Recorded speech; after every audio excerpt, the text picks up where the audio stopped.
السلام علیکم ورحمۃ اللہ وبرکاتہ۔ امید کرتی ہوں آپ سب صحت کی بہترین حالتوں میں ہوں گے انشاءاللہ۔ آج توضیح المسائل کا لیسن نمبر 9 ہے۔ پڑھنا شروع کرتے ہیں۔ نحمدہ ونصلی علی رسولہ الکریم، اما بعد فاعوذ باللہ من الشیطان الرجیم، بسم اللہ الرحمن الرحیم۔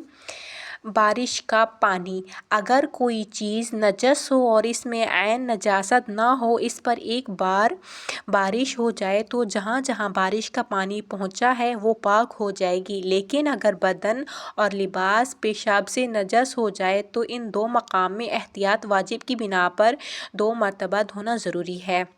اسی طرح نجس برتن کا اندرونی حصہ احتیاط واجب کی بنا پر 3 بار دھویا جائے، اور قالین، لباس اور اسی طرح کی دوسری چیزوں کو نچوڑنا ضروری نہیں ہے۔ البتہ 2-3 قطرے بارش ہونا فائدہ نہیں رکھتا، بلکہ اتنی بارش ہو کہ عرفاً کہا جائے بارش ہو رہی ہے۔ اگر بارش کا پانی عین نجاست پر برسے اور پھر دوسری جگہ چھینٹے پڑیں لیکن عین نجاست اس میں شامل نہ ہو اور نجاست کی بو، رنگ یا ذائقہ بھی اس میں پیدا نہ ہوا ہو تو وہ پانی پاک ہے۔ پس اگر خون پر بارش کا پانی برسے اور چھینٹے پڑیں، پس اگر ذرہ برابر بھی خون اس میں ہو یا خون کا رنگ، بو یا ذائقہ پیدا ہو گیا ہو تو وہ پانی نجس ہے، اور اگر معلوم نہ ہو کہ نجس کا ذرہ یا بو، رنگ یا ذائقہ اس میں ہے یا نہیں تو وہ پاک ہے۔ اگر مکان کے اندرونی یا اوپری چھت پر عین نجس ہو تو بارش کے دوران جو پانی نجس چیز کو چھو کر اندرونی چھت پر نالے سے گر رہا ہے، اگر نجاست کی وجہ سے رنگ، بو اور ذائقہ تبدیل نہ ہوا ہو تو پاک ہے، لیکن جب بارش رک جائے اور یہ معلوم ہو کہ آپ جو پانی آ رہا ہے نجس سے مس ہو کر آ رہا ہے تو وہ پانی نجس ہے۔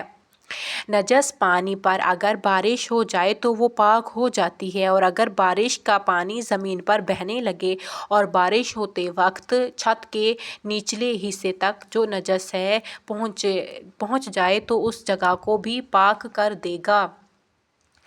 نجس مٹی کے تمام اجزاء تک بارش کا پانی پہنچ جائے تو مٹی پاک ہو جائے گی، بشرطیکہ کیا معلوم نہ ہو کہ مٹی تک پہنچنے سے پانی مضاف ہو گیا ہے۔